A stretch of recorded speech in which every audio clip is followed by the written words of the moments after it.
This was my 7th trip to China in the last 3.5 years, and my 8th trip to Asia over the last 6 years. And if anything, over the last 8 years, what I've learned is the importance of consistency and the importance of relationships.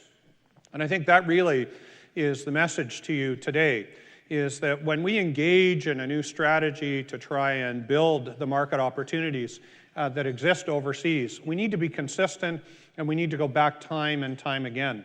And the foundations or the groundwork that has been laid, I believe, over the last really 8 or 9 years has positioned us extremely well to move into the second decade of the 21st century and really take advantage of that and build on what I have been calling the Australian model, or the opportunity to develop a line of business in the way very much that Australia did through the first decade of the 21st century. And for those of you that kind of haven't been following along those statistics or look to see what it is that they did, Australia had an incredible run through the first decade of the 21st century. In fact, if you go back to the year 2001, the average gross domestic product per person in Australia was about $19,500. In Canada, at that same point in time, we were about $25,000. Fast forward 10 years later, Canada is now at $45,000 per person. That's a substantial increase. In fact, we more than kept pace with the rest of the world through that period of time. But Australia went, in that same period of time, from $19,500 to $56,000. They lapped us several times over during that same period of time. And the model that they developed is the one that really we've tried to present in our job strategy. And hopefully today I can walk you through some of the important elements that we have of this particular trip and what we see as what we need to do moving forward. So to start out with, the sheer magnitude of this trip was, I think, impressive all by itself. 350 delegates, over 200 different businesses, the largest in the history of British Columbia. And keep in mind, all of these people traveled on their own dime, building new relationships. And this is absolutely key. What I have noticed in the 7 trips that I have made into mainland China, the first time you come, you're kind of interesting to the Chinese. They're interested in seeing you there. They're not sure if you're going to be back. They don't know if what you're saying is real or not. And your curiosity more than anything else, especially if you're 6'4" and bald. You're really a curiosity when you get to China. The second time you show up, they kind of remember you were there. And if you made a commitment to them on the first trip, if you said to them, we're going to come back as we did in the Sichuan earthquake zone, we want to come back and help rebuild your community and show you how to build seismically stable buildings with new technologies, then they think you are real when you come back a second time. And when you actually start taking action on the ground and demonstrating your commitment on the third trip, then you really know the door is open. And at that point, you could not ask for a better friend than some of these countries, and particularly with China, where they are just so engaged and want to work with you. And my relationship with some of the senior government officials that's been developed over the last few years, I think is going to open doors for us in other ways. Relationships, as I said, both with the second and third bullets, are just so important.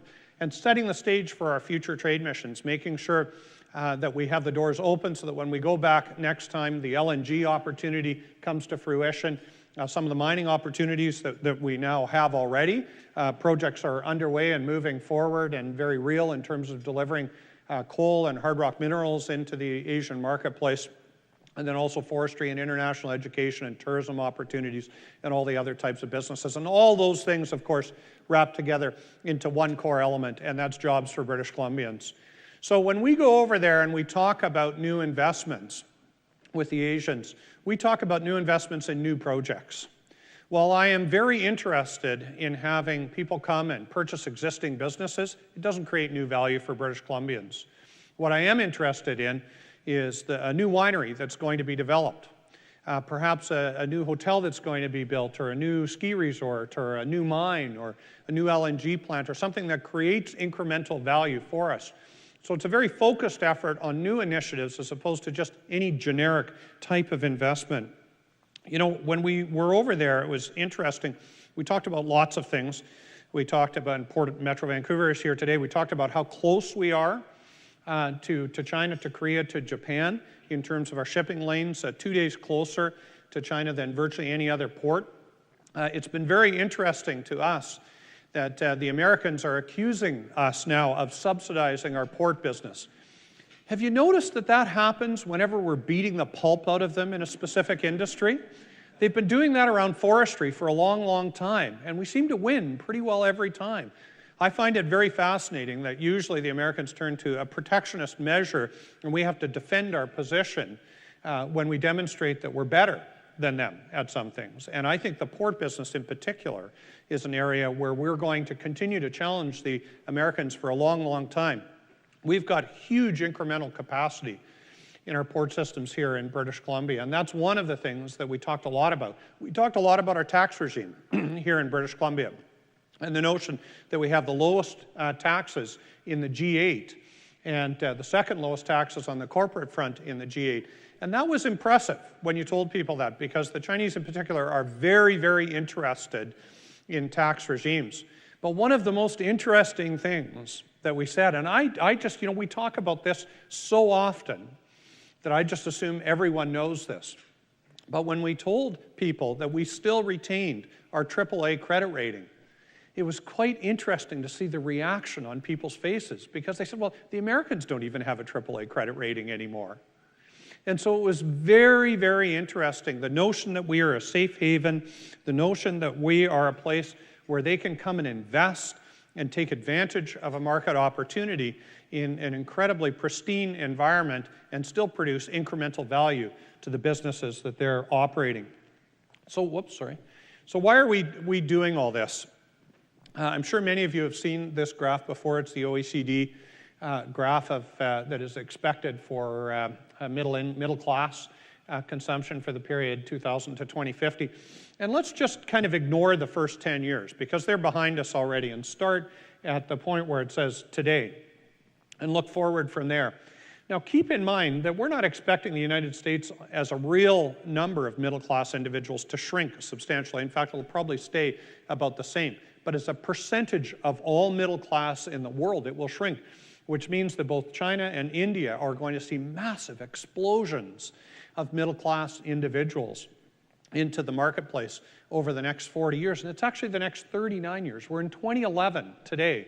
And look at where that graph is in 2050. That's not a long time.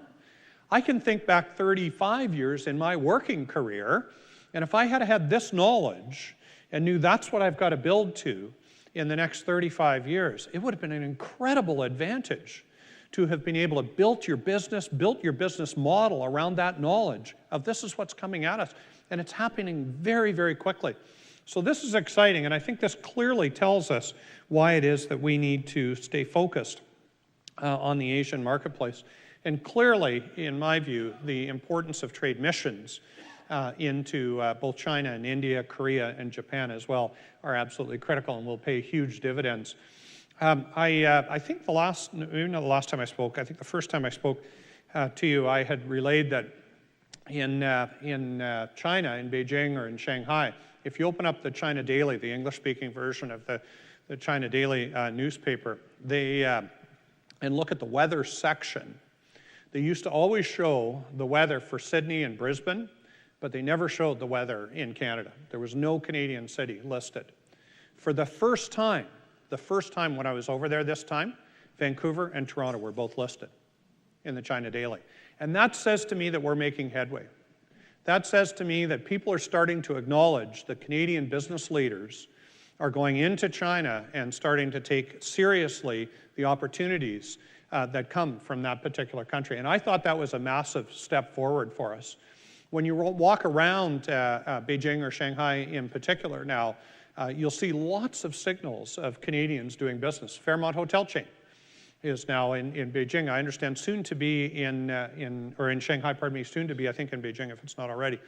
But a wonderful property I stayed in Shanghai. So Canadian business leaders are starting to have an influence in what's going on in China, and that opportunity continues to expand.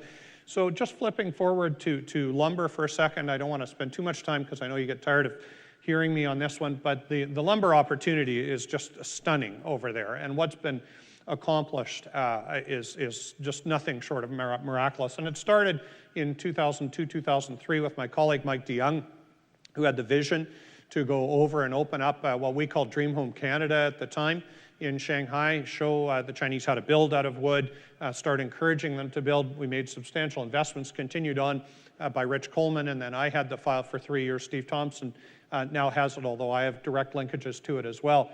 And what's really important for you to know is the growth of that market has taken us from a place where we sold less than 1 sawmill's worth of production into the market, probably accounting for maybe 300 jobs in British Columbia, something like that, to a point this year we will be approaching 20 sawmills worth of production into the market for a total of 10,000 British Columbians working directly as a result of lumber sales into China. And for the first time in May of this year, China took more lumber than the United States did in a single month.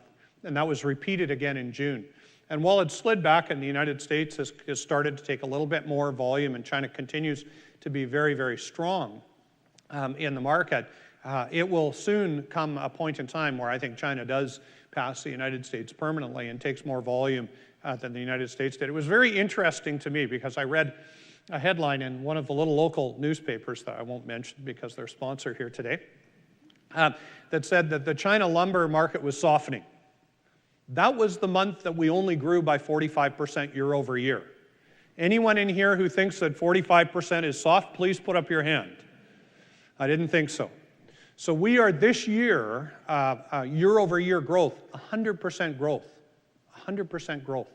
And that's on 2.8 billion board feet of lumber. A big sawmill in the interior produces about 250 million board feet of lumber. So just fathom the volume of lumber that's moving. Last year, when I did a very quick mathematical calculation, I determined that there was a ship of lumber leaving British Columbia every second day going to China. And if you do the very quick math now, that will tell you that there's a ship a day going. So when you look out in the harbor here and see all those boats, you know what is happening to a lot of that production. So it is truly astounding. So in moving on in terms of outcomes, I want to walk you through kind of each of the 6 primary sectors that we had over there with us. So 60 businesses altogether on the trip that were involved in different sorts of deals or agreements. One of the first ones that we were involved in fact, I think it might have been in the first day, was the Sichuan Airlines signing. So Sichuan Airlines has committed to 3 flights per week from the Chengdu region, which is right in the center of China, direct into Vancouver. That translates into about 44,000 seats per year, which is substantial. Last year, so for 2010, we had about 130,000 seats. We're going to be at about 300,000 seats by the end of 2012 into early 2013 from China. And each of those individuals, when they arrive in Canada or in British Columbia, spends an average of about $1,600. So they're high-spending tourists that like to come. They like to participate in the British Columbian economy, and they spend most of their time in this region, in the Lower Mainland. They really don't move much out of the Vancouver region. Seafood promotion, we had, sorry about that. We had 60 different seafood companies with us. Seafood, for any of you who have traveled over to China, is their protein of choice. They eat tons and tons, and they love our seafood. And because of some of the cargo flights, the direct cargo flights going back into China, we now have an opportunity to ship far more fresh seafood than we've ever been able to. In my view, if we are able to keep up our production level, and I think that will be the challenge for us, this industry could replicate what's gone on in forestry, which is a doubling each and every year. Now, I think the challenge for us will be to have the production. So I think that's where the problem will be. But there are many First Nations on the coast of British Columbia that are keenly interested in shellfish aquaculture in particular, and that is a big opportunity for us. Another big one was the LNG window of opportunity, and I have to tell you that we met with Sinopec. Sinopec is the 3rd largest oil and gas company in the world. One of the things that was very interesting is they're very westernized in their management team. So they all spoke very, very good English. They laughed when I tried to do my introduction in Chinese. They had no idea what I said, so I had to repeat it in English for them. That's okay, I'm okay with that. But this company, so one company, generates $285 billion with a B in annual sales. The gross domestic product of the province of British Columbia is $170 million per year. One company, $285 billion. Sinopec has 650,000 employees, and we got their attention because we have an enormous opportunity around liquefied natural gas that is untapped, that has port capacity, that is approved, that is permitted, that is ready to go, that has First Nations engagement, and they want it, and they want it badly. Right now, in British Columbia and North America, natural gas sells for about $4 a gigajoule. In the Asian marketplace, in China in particular, but India as well, it sells for between $14 and $18 a gigajoule, and it costs about $4 to get it there. So you do the math. It is an enormous opportunity. It will change the dynamic of the natural gas industry here in British Columbia forevermore. And the neat thing is, they're not the only ones that are interested in the product. We also had a meeting with PetroChina. It's a much smaller company. It's only measured in the $100+ billion in annualized sales range. But again, a very large company. And we also met with Shell China. And one of the things that's very interesting about Shell China is there's a direct connection with Shell Canada, who is second in line on the LNG front. So just wrap your mind around the size of these investments for a second. The first pipeline and port for LNG will be about $6 billion. It will be a total of 3,500, 4,000 jobs for 3 years during the construction process, and about 500 long-term jobs. And that's only the first one. The second one would be, in fact, much larger than that. So you start multiplying up the potential investment, and you'll understand why I am very happy with my real estate investments in Prince George, British Columbia right now. Because I think, and Casco, you should be, where are you? Casco, and John, you should be too. Because I think we are in for a very, very good run in northern British Columbia around LNG over the next number of years. Mining opportunities, again, enormous. We signed 2 MOUs. Thank you very much for that. The big opportunity here, and I think what's really interesting about this is these coal deposits are underground deposits that are deeper than we would normally mine in British Columbia. And frankly, we've gotten a bit lazy in North America. We just do these big open pits. We don't go underground anymore. But in China, they've been going underground for literally hundreds of years, and they found ways of doing it very safely. And I know you'll see some negative things in the media, but the big mainstream companies in China are very good at this. So they're looking at some of these new deposits as having, or not new deposits, these deposits that have been known for a long time as being big opportunities. So coal, 6,700 potential jobs. International education, another one of the key elements that we have in our job strategy. We signed, I think, about 30 MOUs altogether in the international education sector with universities right across the province, Royal Roads, University of Northern British Columbia. A number of the colleges were involved. University of British Columbia signed 3 or 4. About 2,500 new students over the next 5 years. Each one of these students brings an average value to the economy of about $50,000 per year. But there's an interesting story that I want to share with you. When we were over there, Christy, we were at an alumni event in Beijing. And this gentleman came up to Christy, and she and I were there, and Steve Thompson and a bunch of other folks. And he said, I represent the Agricultural Bank of China. I'm the president of the Agricultural Bank of China, and it's the 3rd largest bank in China. So a very, very large institution. And I just wanted you to know that we've been looking for a location in North America to establish our first North American branch. And we've just decided that that first location will be Vancouver. So this is a huge potential investment on the part of this particular financial institution. But this is what was interesting about that. Christy said, what were some of the deciding factors? What was it so that we can replicate that and increase the investment? And he said, well, it's very simple for me. I graduated from the University of British Columbia. I was a foreign student.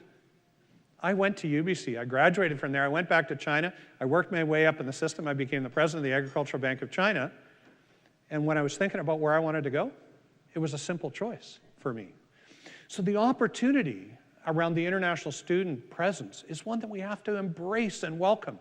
And the challenge will be, it's not always so much embraced. People see it as a threat to their own kids, not being able to get spaces at institutions. And that clearly is not the case, because these are all incremental student placements that come here. They pay 100% of the load. In fact, it may open up more spaces for domestic students. But we have to embrace that and take advantage of it. I've already talked about forestry, but very quickly, I've got to tell you about this slide. This was very cool.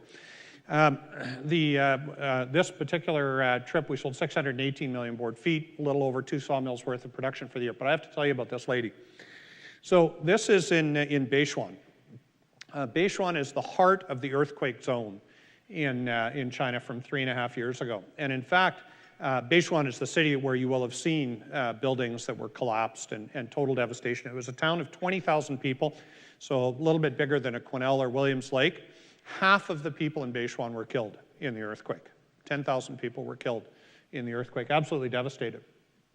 So the province, the federal government got together and said, we want to help you rebuild Beichuan, and we want to show you how you can do it in a more seismically stable method. So we did 4 projects altogether, 2 schools, a school and a school expansion, a rehabilitation center for handicapped people, and a senior center. So last year, exactly a year ago, we were just starting construction on the senior center. And we got off the bus and we went and we walked around, and as we got back on the bus, there was 3 little old ladies that were waving at us and saying thank you. And we asked through the interpreter what was going on. These 3 little old ladies had come up to the site every day to watch the construction of this site in the hope that they would be some of the individuals that would occupy this new facility when it was completed. So I had saved on my BlackBerry camera, I'd taken a picture of the 3 of them, and I'd saved on my BlackBerry camera the picture of these 3 little old ladies waving to us as we drove away. And when I got off the bus, the lady on the right in the very colorful outfit, I asked her, did any of these ladies get in the seniors facility that we were there to open? And she said, oh, yes, let me introduce you. And this lady was the one in the center of the picture who had walked up every single day to look at this facility and is now a resident in this seniors facility that you built out of your tax dollars. So you need to know. So you need to know that you are having a very real positive effect. This facility is 200 beds. It is 2 to a room, so 100 rooms altogether.